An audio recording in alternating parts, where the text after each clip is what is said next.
আজকে আপনারা এখানে কথা বলছেন, উপর দিয়ে একটা নারকেল পড়লে যা জামাত শিবির থাকলে বলবে এটা বিএনপি ফেলছে। আপনি দেখেন, যার কথা বলেন, যাকে বহিষ্কার করেছে তার পদই আমরা দেখতে পারিনি। আজ সে তো এখনো চোখ খুলছে না, সে তার বিচার হবে কিভাবে? এখন আমরা পত্রিকায় দেখছি সে নাকি এখনো চোখ খুলতে পারছে না, সে গ্রেফতার কথা শুনে চোখ খুলছে না। আর তার থেকে বড় একটি ন্যাক্কারজনক বিষয়, গতকাল সংসদে একজন জামাতের এমপি তিনি বলেছেন একটা ছোটোখাটো কোনো কাজ করেছে, একটা নর্মাল কাজ করেছে, অর্থাৎ এই বিষয়গুলোকে তারা ইজিয়ার করতে চায়। কিন্তু তারা, আমরা দেখছি যে এই বিষয়গুলো কিন্তু এত ইজি বিষয় না। কিন্তু আপনার কোনো অন্যায় করলে সে অন্যায়কে ইজিয়ার করার যে প্রবণতা, আপনি একটি অন্যায় করলে সে অন্যায়কে মেনে নিতে হবে যে হ্যাঁ ভাই আমার এটা অন্যায় হয়েছে। মানুষ ভুল করে, ভুল থেকে মানুষ শিক্ষা নেয়। ভুল করলে যে তাকে মেরে ফেলতে হবে বিষয়টা এমন না, তাকে একটি আইনিভাবে তাকে একটি সংশোধন করে আবার কিন্তু তাকে পূর্বের জায়গায় ফেরত নেওয়া যায়। কিন্তু আমি দেখছি জামাত শিবির কখনো তাদের ভুল স্বীকার করে না, বরং তাদের ভুলকে অন্যের উপর চাপিয়ে দেওয়ার চেষ্টা করে।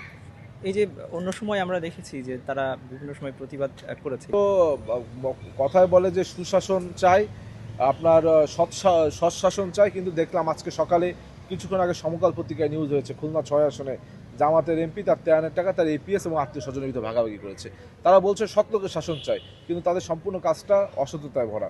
তারা বলছে তারা বিভিন্ন ন্যায় নীতির কথা বলে, কিন্তু তাদের যখনই আমরা দেখি রেগুলার পেপার পত্রিকায় তাদের অন্যায়ের যে ইতিহাস, সে অন্যায়ের ইতিহাস বেরোচ্ছে। সুতরাং আমরা বলবো আমরা মুখে এক কাজে আর এক, তখন এটা মুনাফিকি চরিত্র হয়ে যায়।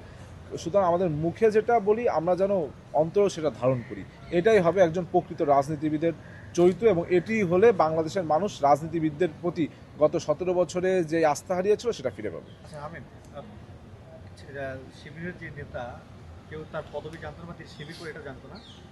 কিছু হলে আজকে আপনারা এখানে কথা বলছেন, উপর দিয়ে একটা নারকেল পড়লে যা জামাত শিবির থাকলে বলবে এটা বিএনপি ফেলছে। কারণে কারণ আপনারা দেখলেন একটা অত্যন্ত যুগোপযোগী অন্তর্ভুক্তিমূলক একটি বাজেট বিএনপি সরকার দিল। সেই বাজেট প্রকাশ পেয়ে পারলো না, সাথে সাথে তারা মিছিল বের করেছে। সেই বাজেটে কি আছে?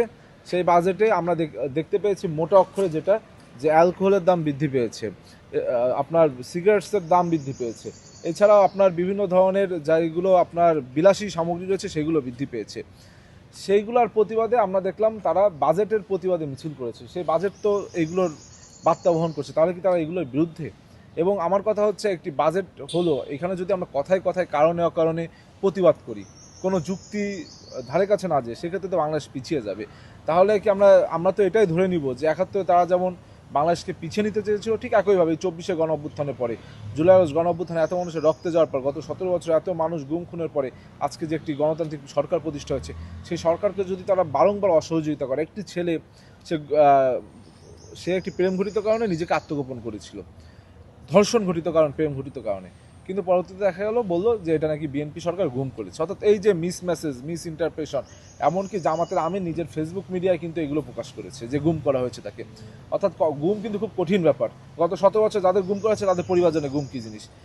সুতরাং এই যে মিথ্যাচারিতা, এখান থেকে জামাত শিবিরের উচিত বেরিয়ে আসা এবং একটি সুস্থ সুন্দর একটি গণতান্ত্রিক বাংলাদেশ যে বিনির্মাণ হয়েছে, এই বিনির্মাণের যেন যাত্রা কখনো অব্যাহত না হয়, সেক্ষেত্রে তাদের সহযোগিতা করবে। চোখ খুলছে না কেন? আপনার চোখ খুলছে না? আমার মনে হয় আসলে কেন চোখ খুলছে হয়, যারা পত্রিকায় আমি দেখলাম, আমি তো গতকাল রাত পর্যন্ত চিনেছিলাম, পত্রিকায় দেখলাম আটকের কথা শুনে সে চোখ খুলতে পারছিলাম। এখন আমার মনে হয় যে তিনি তো চোখ খুলতে পারছে না, হয়তো বা একটি কৌশল, কিন্তু তার থেকে বড় কৌশল এই জামাত শিবির নিয়েছে। তারা অন্যায় দেখেও তারা অন্ধ, মানে তারা একজন সুস্থ স্বাভাবিক মানুষ হয়ে তারা নিজেদেরকে অন্ধের পরিচয় দিচ্ছে, যে তারা কিছুই দেখছে না। তারা অন্যায়কে ন্যায় বলছে, ন্যায়কে অন্যায় বলছে। এইখান থেকে বেরিয়ে এসে আমার মনে হয় যে তারা কুরআনের ভাষায় সুম্মুন বুকমুন, অর্থাৎ অন্ধ বোবা বধির না হয়ে তাদের স্বাভাবিক, আল্লাহ রাব্বুল আলামিন স্বাভাবিকভাবে পাঠিয়েছে, এই স্বাভাবিক মানুষ হিসেবে তাদের সব কিছু দেখা উচিত।